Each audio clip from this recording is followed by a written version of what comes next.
আলোচনাটির শুরুতেই সবাইকে স্টক অবজারভারের পক্ষ থেকে শুভেচ্ছা জানাই। বন্ধুরা, আজ আমরা ফার্মাসিউটিক্যাল সেক্টরের 4টি গুরুত্বপূর্ণ স্টক নিয়ে আলোচনা করব।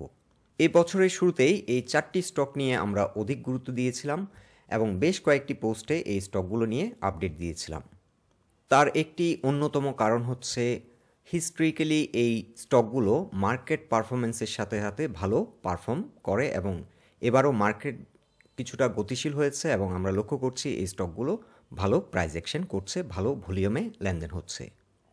চলুন তাহলে বন্ধুরা জেনে নিই এই 4টি স্টক সম্পর্কে আরও একবার, এই 4টি স্টকের বর্তমান অবস্থান এবং ফিউচারে কেমন প্রাইস অ্যাকশন হতে পারে। আর যে 4টি স্টক আজকের আলোচনায় কভার করব সেগুলো হলো advent Pharma, Navana pharmaceuticals, Orient infusion এবং জেএমআই হসপিটাল। আলোচনাটি শুরুতেই সবাইকে রিকোয়েস্ট করব ডিসক্লেমার অংশটি আপনারা ভালো করে পড়ে নেবেন। পুঁজিবাজার ঝুঁকিপূর্ণ, আপনার কোনো পার্সোনাল বাই এবং সেলের কারণে আপনি যদি ক্ষতিগ্রস্ত হয়ে থাকেন সে দায় স্টক অবজারভার বহন করবে না। আমরা দুদিন আগে একটি পোস্ট করেছিলাম 10 থেকে 15% গেইন দিবে এমন 5টি স্টক নিয়ে বিশেষ আলোচনা, এবং এই পোস্টটিতে আমরা অ্যাডভেন্ট ফার্মা এবং জেএমআই হসপিটাল নিয়ে আলোচনা করেছিলাম। এছাড়াও গত দুদিন আগের একটি পোস্টে আমরা ওরিয়েন্ট ইনফিউশন কভার করেছি এবং ওরিয়েন্ট ইনফিউশন নিয়ে আমরা গত মাস থেকে বেশ কয়েকবার আপডেট দিয়েছি এবং এই স্টকটি এবছরের শুরুতে আমরা টার্গেট সেট করেছিলাম 500। এই স্টকটি আমাদের টার্গেটের দিকে এগিয়ে যাচ্ছে। এছাড়াও গত 4 দিন আগে আমরা কভার করেছিলাম জেএমআই হসপিটাল, অ্যাডভেন্ট ফার্মা এবং নাভানা ফার্মাসিউটিক্যালস। অ্যাডভেন্ট ফার্মার যখন 24 টাকা থেকে ঘুরে দাঁড়াচ্ছিল আমরা আবার এই স্টকটি সম্পর্কে আপডেট দিয়েছিলাম এবং জানিয়েছিলাম এই স্টকটি 30 থেকে 35 পর্যন্ত প্রাইস অ্যাকশন হবে। জেএমআই হসপিটাল আমরা টার্গেট সেট করেছি 85 থেকে 90 ফার্স্ট টার্গেট, এবং নাভানা ফার্মাসিউটিক্যালস আমরা যে টার্গেটটি সেট করেছিলাম অলরেডি ফার্স্ট টার্গেট অ্যাচিভ করে এখন সেকেন্ড টার্গেটের দিকে এগিয়ে যাচ্ছে। এখন শুরুতে এক নজরে দেখে নিচ্ছি ফার্মাসিউটিক্যাল সেক্টরের বর্তমান অবস্থান।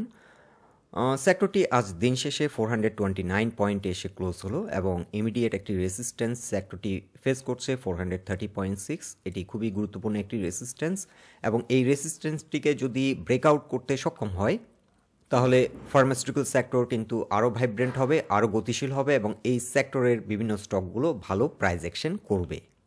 সো বর্তমানে ইমিডিয়েট চ্যালেঞ্জ, ইমিডিয়েট যে রেসিস্ট্যান্স সেটি হচ্ছে 430.6। এটি হচ্ছে ডে চার্টে পিভট পয়েন্ট রেসিস্ট্যান্স এবং এখানে রয়েছে 50 এক্সপোনেনশিয়াল মুভিং অ্যাভারেজের রেসিস্ট্যান্স লাইন।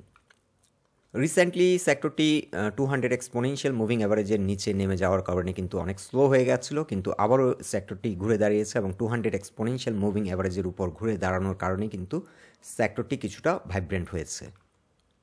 এখন আমরা উইকলি চার্টে এক নজর দেখে নিচ্ছি এই সেক্টরটির অবস্থান। উইকলি চার্টে কিন্তু সেক্টরটি একটি cup and handle pattern create করতে যাচ্ছে এবং এই প্যাটার্নটির আন্ডারে চলে আসবে যদি 444 এই রেসিস্ট্যান্সটিকে যদি ব্রেকআউট করে ঘুরে দাঁড়াতে পারে তাহলে এই সেক্টরটি কাপ অ্যান্ড হ্যান্ডেল প্যাটার্নের আন্ডারে চলে আসবে এবং এই সেক্টরের বেশ কিছু স্টক লং র্যালি করবে। এখন আমরা একটি শর্ট টার্ম টার্গেট সেট করছি। ফার্স্ট টার্গেট হবে 482। যাত্রাপথে যে মেজর যে রেসিস্ট্যান্সটি ফেস করবে সেটি হচ্ছে 444। এই জোনটিতে এসে ট্রেন লাইন রেসিস্ট্যান্স ফেস করবে এবং এই ট্রেন লাইনটি ব্রেকআউট করলে সেক্টরটির গন্তব্য হবে 482 এবং এখানে এসে একটি সাইকেল কমপ্লিট করবে। সো এটি হচ্ছে short term target. Long term target এই ফার্মাসিউটিক্যাল সেক্টরের অনেক দূর হতে পারে এবং সেই সম্পর্কে আমরা পরবর্তী একটি আপডেটে আপনাদের জানাবো। যেহেতু আমরা এখানে এখন ফোকাস করছি মেইনলি ওই 4টি স্টক সম্পর্কে, আমরা শর্ট টার্ম টার্গেটটি সেট করেছি। ফার্স্ট টার্গেট হচ্ছে 482, এটা আমরা ট্রেডিং পার্সপেক্টিভ থেকে এই টার্গেটটি সেট করেছি। সো এই সেক্টরের স্টকগুলো এখনও ভালো প্রাইস অ্যাকশন হওয়ার সম্ভাবনা রয়েছে এবং এই স্টকগুলো থেকে সামনের দিনগুলোতে আমরা ভালো একটা গেইন নিতে পারি। এখন আমরা ডে চার্টে দেখে নিচ্ছি অ্যাডভেন্ট ফার্মা লিমিটেড। এই স্টকটি নিয়ে কিন্তু আমরা বারংবার আপডেট দিচ্ছি, কেননা এই স্টকটির পোটেনশিয়ালিটি রয়েছে এবং ট্রেডিংয়ের জন্য ভালো মানের একটি স্টক এবং মার্কেট পারফরমেন্সের সাথে এই স্টকটি বারংবার কিন্তু ভালো পারফরমেন্স আমরা লক্ষ্য করছি।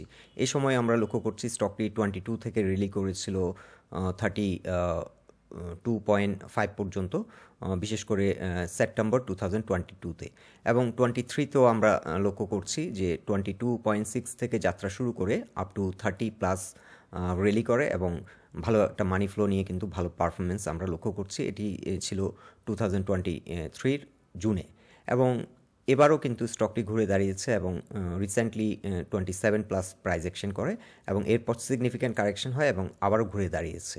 সো স্টকটি এখন যে মেজর চ্যালেঞ্জ এই স্টকটির জন্য 27.1, এখানে রয়েছে ট্রেন্ড লাইন রেজিস্ট্যান্স এবং এই ট্রেন্ড লাইন রেজিস্ট্যান্সটিকে ব্রেকআউট দিলে স্টকটির গন্তব্য হতে পারে আপ টু 35। তবে আমরা ফার্স্ট টার্গেট সেট করছি 30, যেহেতু এই জোনটিতে সিগনিফিক্যান্ট একটি সেল প্রেশার রয়েছে। আমাদের ফার্স্ট টার্গেট হবে 30 এবং সেকেন্ড টার্গেট হবে 35। আর এই স্টকটির জন্য এখন স্ট্রং সাপোর্ট হবে 25 এবং এই পয়েন্টে রয়েছে ডে চার্টে পিভেট এবং পিভেট যেহেতু ব্রেকআউট করেছে স্টকটি অনেক গতিশীল হয়েছে এবং আজকে কিন্তু অ্যাভারেজ থেকে অনেক হাই ভলিউম নিয়ে এই স্টকটিতে একটা সুপার বুলিশ মোমেন্টাম আমরা ফর্ম করছি। ভালো প্রাইস অ্যাকশন হয়েছে উইথ হেলদি ভলিউম।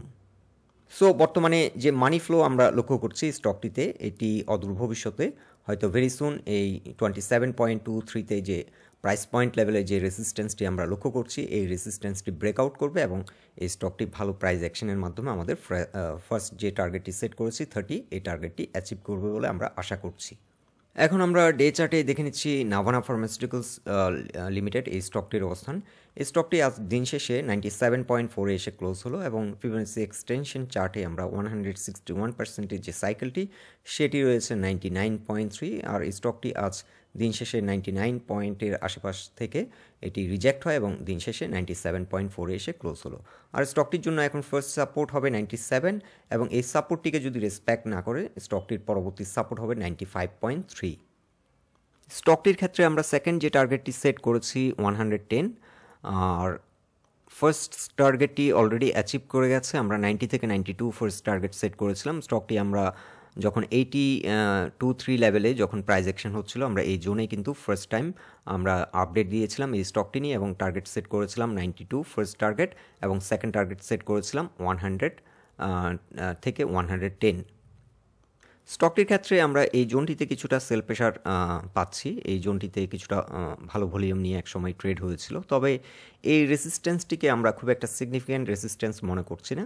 স্টকটি ন্যাচারাল ফ্লোতে হয়তো কিছুটা কারেকশন দিলেও দিতে পারে, বাট স্টকটি আবার ইউটার্ন নিয়ে যদি কারেকশনে যায় এখানে হয়তো কোনো একটা পয়েন্ট থেকে সাপোর্ট নেবে 92 থেকে 95, এই জোনটিতে সাপোর্ট নেবে, সাপোর্ট নিয়ে আবারও কিন্তু ঘুরে দাঁড়াবে এবং এটি 110 থেকে 120 পর্যন্ত প্রাইস অ্যাকশন হবে। মেজর সেল প্রেশার হচ্ছে 108 থেকে 120। সো এই জোনে যে সেল প্রেশার আছে এটাকে খুব একটা সিগনিফিক্যান্ট সেল প্রেশার মনে করছি না, কারণ ফার্মাসিউটিক্যাল সেক্টর যদি পিভট পয়েন্টের উপর ঘুরে দাঁড়ায় তাহলে এই সেক্টরের এই স্টকগুলো আরও গতিশীল হবে এবং এই স্টকগুলোতে কিন্তু ভলিউম বৃদ্ধি পাবে, ভালো প্রাইস অ্যাকশন হবে। এখন ডে চার্টে দেখে নিচ্ছি ওরিয়েন্ট ইনফিউশন লিমিটেড এই স্টকটির অবস্থান। এই স্টকটি আজ দিন শেষে 447.5 এসে ক্লোজ হলো এবং সাপোর্ট রয়েছে বর্তমানে 441 প্রাইস পয়েন্ট লেভেলে এবং এটি আজকে একটি সাইকেল কমপ্লিট করলো 464 লেভেলে 161% যে সাইকেলটি সাইডওয়ে যে ব্রেকআউট হলো এবং ব্রেকআউট হলো 396 এবং এই পয়েন্ট থেকে আমরা ফিবোনাচি এক্সটেনশন চার্ট ড্র করেছি এবং 161% সাইকেলটি রয়েছে প্রাইস পয়েন্ট লেভেল 464। আর এই স্টকটির ক্ষেত্রে আমরা যে টার্গেটটি সেট করেছিলাম 495 থেকে 500, সো এই স্টকটি আশা করছি ভেরি সুন এই টার্গেটটি অ্যাচিভ করবে। বর্তমানে 23% সাইকেলটিকে আবার ব্রেকআউট করেছে, ব্রেকআউট করে স্ট্রং প্রাইস অ্যাকশনের মাধ্যমে সামনের দিকে এগিয়ে যাচ্ছে। আর রিসেন্টলি এটি রিজেক্ট হয়েছিল 445 এই জোন থেকে রিজেক্ট হয়েছিল এবং আজকে কিন্তু এই পয়েন্টটিকে ব্রেকআউট করে ঘুরে দাঁড়িয়েছে এবং এখনও সাস্টেন করছে এই পয়েন্টটির উপরে। সো এখন স্টকটির জন্য 444 এই জোনটি একটি সাপোর্ট পয়েন্ট। যদি কোনো কারণে এই পয়েন্ট থেকে রিজেক্ট হয় স্টকটি ফার্দার হয়তো নিচে নামতে পারে এবং সেক্ষেত্রে স্টকটির ক্ষেত্রে স্ট্রং যেটি সাপোর্ট সেটি হবে 403।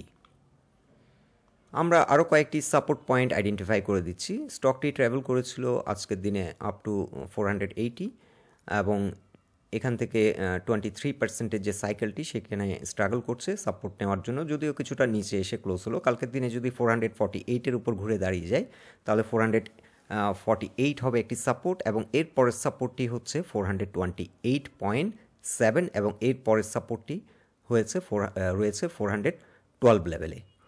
বর্তমানে এই স্টকটিতে মানি ফ্লো কিন্তু ভালো আছে, সো স্টকটি আমরা যে টার্গেটটি সেট করেছি 495 থেকে 500 এই টার্গেটটি অ্যাচিভ করবে বলে আশা রাখছি। তবে লং টার্ম এই স্টকটির গন্তব্য হতে পারে 645 থেকে 650। সো লং টার্ম আমরা ফার্স্ট টার্গেট সেট করছি 645 অর 650, আর শর্ট টার্ম টার্গেট হচ্ছে 495 কিংবা 500। এখন ডে চার্টে দেখে নিচ্ছি JMI hospital requisite manufacturing limited, এই স্টকটি নিয়েও আমরা বেশ ফোকাস করছি বর্তমান সময়। আজকে এই স্টকটি দিন শেষে 200 এক্সপোনেনশিয়াল মুভিং অ্যাভারেজের উপর ঘুরে দাঁড়াতে সক্ষম হয়েছে। আমরা জানিয়েছিলাম এই জোনটিতে কিছুটা সেল প্রেশার ফেস করবে এবং আমরা টার্গেট সেট করেছিলাম 83 থেকে 85, আমরা টার্গেট সেট করেছিলাম ফার্স্ট টার্গেট। সো স্টকটি এখন ট্রেন্ড কন্টিনিউ করছে এবং সামনের দিকে এগিয়ে যাবে বলে আশা করছে এবং এই টার্গেটটি হয়তো ভেরি সুন অ্যাচিভ করবে। আর আমরা সেকেন্ড টার্গেটটি স্টকটি সেট করেছিলাম 98 থেকে 100। আর এই স্টকটিও কিন্তু ট্রায়াঙ্গেল প্যাটার্ন ব্রেকআউট হয়েছে, ব্রেকআউট হওয়ার পর রিটেস্ট করেছে, রিটেস্ট করে কিন্তু এখন সামনের দিকে এগিয়ে যাচ্ছে এবং এই ট্রেন্ডটি আপ টু 100 পর্যন্ত কন্টিনিউ করবে বলে আমরা আশা রাখি। স্টকগুলো নিয়ে আমরা বারংবার আপডেট দিচ্ছি কারণ আমাদের চ্যানেলে নতুন অনেকেই যুক্ত হচ্ছেন, ওনারা হয়তো আমাদের প্রিভিয়াস পোস্টগুলো ফলো করছেন না এবং মার্কেটও কিন্তু ফ্রিকোয়েন্ট চেঞ্জ হচ্ছে, যার কারণে আমরা কুইক আপডেট দেওয়ার চেষ্টা করছি। সো বন্ধুরা, ফার্মাসিউটিক্যাল সেক্টর এবং এই সেক্টরের এই 4টি স্টক নিয়ে এটাই ছিল আমাদের অবজারভেশন। আলোচনাটি যদি ভালো লেগে থাকে অবশ্যই পোস্টটিকে লাইক দিন, আর আমাদের সাথে থাকার জন্য আপনাদের অসংখ্য ধন্যবাদ।